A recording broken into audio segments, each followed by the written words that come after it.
Welcome back. अहम खबर है इस्लामाबाद खवा से शेयर करना से पीपी चेयरमैन बिलावल भुट्टो जरदारी जो वकीलन के खिताब आइन जी बालादस्ती ऐं कानून की हुक्मरानी में वकीलन जो अहम किरदार है इहो चवड़ा है पीपी चेयरमैन जो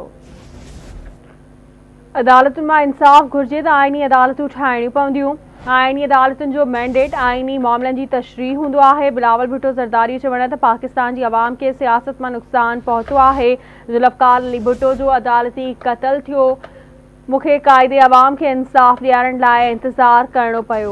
तव्हांखे अपडेट कयो पिया। अहम ख़बर आहे इस्लामाबाद मां पीपी चेयरमैन बिलावल भुट्टो ज़रदारी वकीलनि खे ख़िताब कयो आहे। सन चवण आहे त आइन जी बालादस्ती ऐं कानून जी हुक्मरानी में वकीलनि जो अहम किरदार आहे। अदालतुनि मां इंसाफ़ घुर्जे त आइनी अदालतूं ठाहिणियूं पवंदियूं।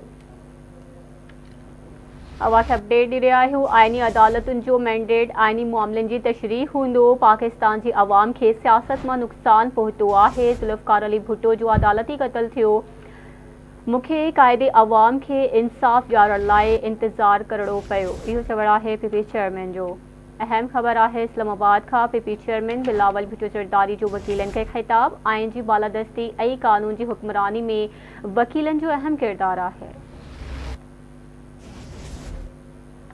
अपडेट कयो अवांखे इस्लामाबाद मां पीपी चेयरमैन बिलावल भुट्टो ज़रदारी वकीलन के खिताब कयो आहे। सन चवण आहे त आइन जी बालादस्ती ऐं कानून जी हुक्मरानी में वकीलन जो अहम किरदार आहे। अदालतुनि मां इंसाफ़ घुर्जे त आइनी अदालतूं ठाहिणियूं पवंदियूं। आइनी अदालतुनि जो मैंडेट आइनी मामलनि जी तशरीह हूंदो आहे।